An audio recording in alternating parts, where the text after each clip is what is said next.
जो विचार परस्पर विरोधाभासी लगते हैं, रामानुजाचार्य जी उन्हें बड़ी सहजता से एक सूत्र में पिरो देते हैं। उनके ज्ञान से, उनकी व्याख्या से सामान्य मानवी भी उससे जुड़ जाता है।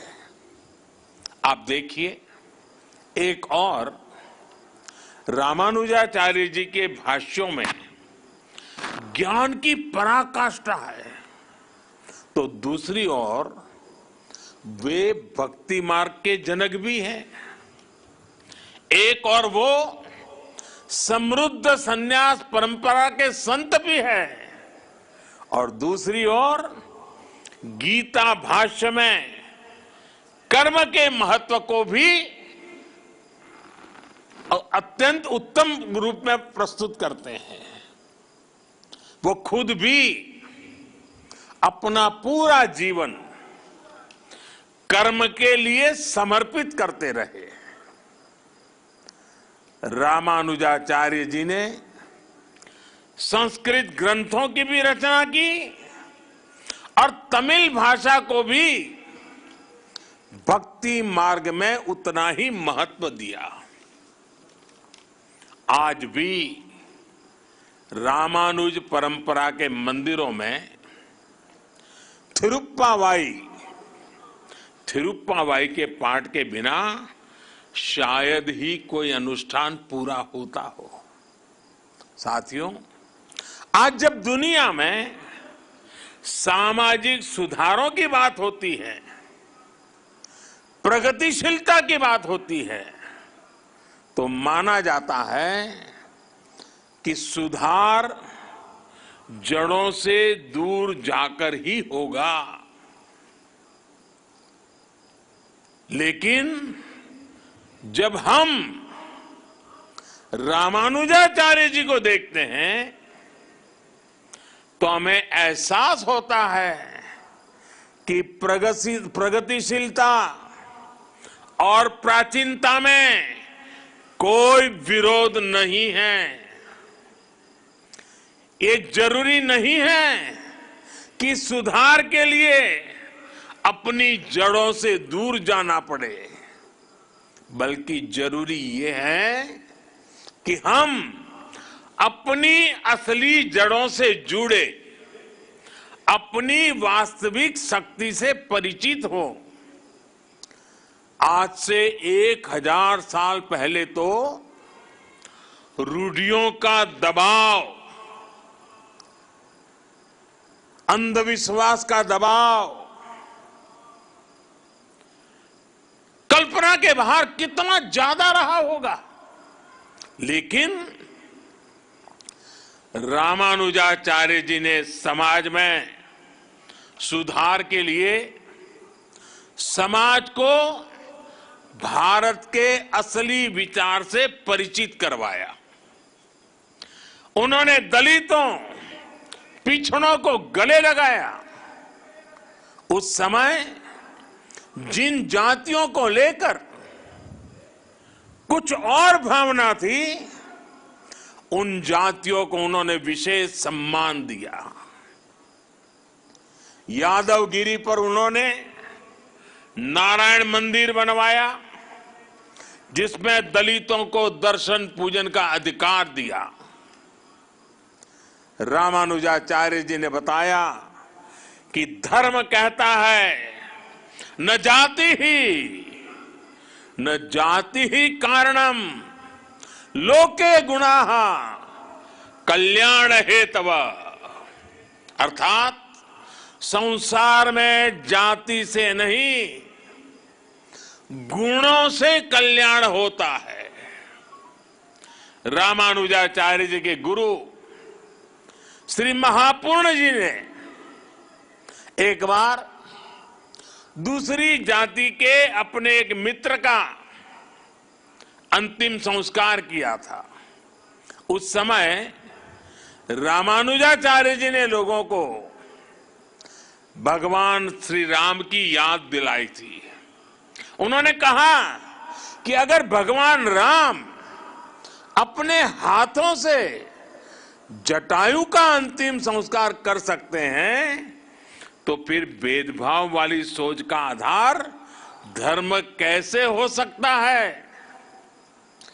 ये अपने आप में बहुत बड़ा संदेश है। साथियों, हमारी संस्कृति की ये विशेषता रही है कि सुधार के लिए हमारे समाज के भीतर से ही लोग निकलते हैं। युगों से देखते आइए, समाज में जब भी कुछ बुराई के तत्व फैलने लगते हैं, कोई न कोई महापुरुष हमारी ही बीच में से पैदा होता है। और ये हजारों वर्षों का अनुभव है कि ऐसे सुधारकों को हमेशा उनके कालखंड में शायद स्वीकृति मिली हो या न मिली हो, चुनौतियां रही हो या न रही हो, संकट झेलने पड़े हो या न पड़े हो, विरोध भी सहना पड़ा हो, लेकिन उस विचार में, उस तत्व में उतनी ताकत रहती थी, उनका कन्विक्शन इतना जबरदस्त होता था कि वो समाज की बुराइयों के खिलाफ लड़ने के लिए अपनी पूरी शक्ति लगा देते थे। लेकिन जब समाज इसे समझ पाता है तो जिसका कभी विरोध होता है उसको स्वीकृति भी उतनी तेजी से मिलती है, सम्मान और आदर भी उतना ही मिलता है। ये इस बात का सबूत है कि बुराइयों के पक्ष में, कुरीतियों के पक्ष में, अंधविश्वास के पक्ष में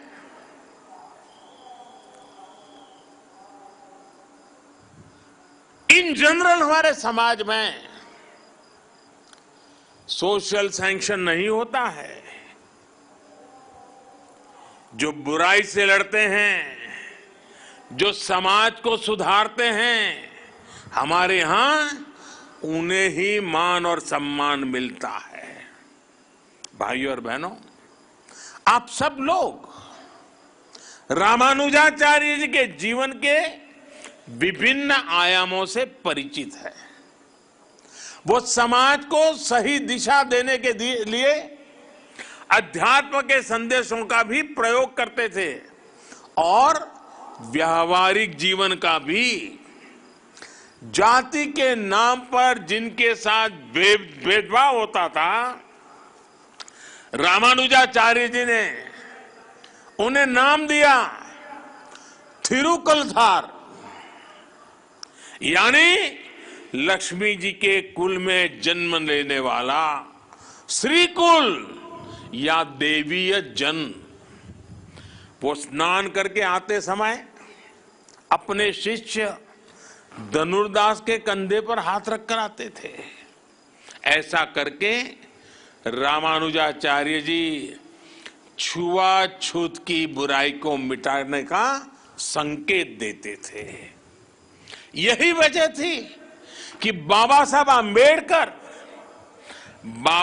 आंबेडकर जैसे समानता के आधुनिक नायक भी रामानुजाचार्य जी की भरपूर प्रशंसा करते थे और समाज को भी कहते थे कि अगर सीखना है तो रामानुजाचार्य जी की शिक्षा से सीखो। और इसलिए आज रामानुजाचार्य जी की विशाल मूर्ति स्टैच्यू ऑफ इक्वालिटी, इसके रूप में समानता का संदेश दे रही है। इसी संदेश को लेकर आज देश सबका साथ, सबका विकास, सबका विश्वास और सबका प्रयास के मंत्र के साथ अपने नए भविष्य की नींव रख रहा है। विकास हो, सबका हो, बिना भेदभाव हो, सामाजिक न्याय सबको मिले, बिना भेदभाव मिले, जिन्हें सदियों तक प्रताड़ित किया गया, वो पूरी गरिमा के साथ विकास के भागीदार बने। इसके लिए आज का बदलता हुआ भारत एकजुट प्रयास कर रहा है।